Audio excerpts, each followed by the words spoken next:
Bonjour, bienvenue sur Mon Financier. Les marchés européens continuent de parier, dur comme fer, sur le lancement d'un vaste programme de rachat d'obligations souveraines de la part de la BCE. Ça sera jeudi prochain. Alors une chose est sûre, tous les économistes et toutes les grandes banques centrales de la planète se préparent donc au lancement d'un vaste programme d'assouplissement quantitatif, mais finalement le suspense reste entier, notamment sur la taille du QE. Alors les analyses donnent une fourchette comprise entre 500 et 1500 milliards d'euros qui seraient injectés dans l'économie. Alors les risques finalement sont grands de décevoir, puisque si la BCE annonce un QE en dessous des 500 milliards, eh bien ça risque de corriger assez fortement, puisque on voit bien, que la réunion de la BCE est déjà intégrée dans les cours. En témoigne le rebond de 4% sur la semaine à Paris. Le CAC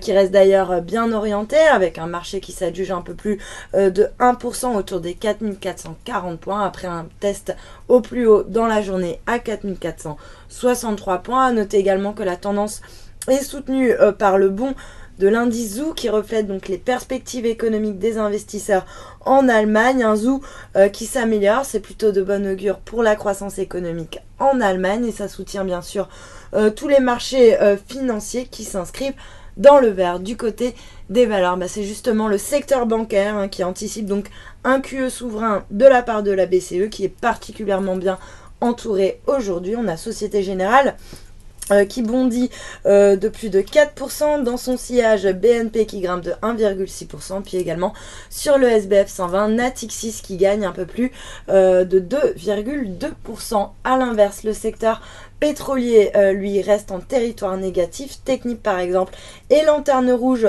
sur le CAC. Le titre reste plombé par la chute des cours du pétrole, puisque le WTI a ouvert une fois encore en forte baisse à New York, moins 4%. On est repassé d'ailleurs sous le seuil des 47 $ le baril. Alors une baisse des cours pétroliers qui plombe bien sûr l'ensemble du secteur. On a par exemple Vallourec qui redonne un peu plus de 2,5%, ou encore CGG en baisse également de 2% sur le SBF 120. Et puis sur le marché d'échange, l'euro lui aussi est en train d'anticiper donc le lancement du bazooka, si l'on peut dire, de la BCE. Il reste d'ailleurs sous le seuil des 1,16 par anticipation justement de cette annonce qu'on attend jeudi. En revanche, la devise européenne grimpe de 0,5% par rapport à la devise japonaise à 137,22. En fait, le yen, lui, reprend son souffle, ce qui fait croître du coup le billet vert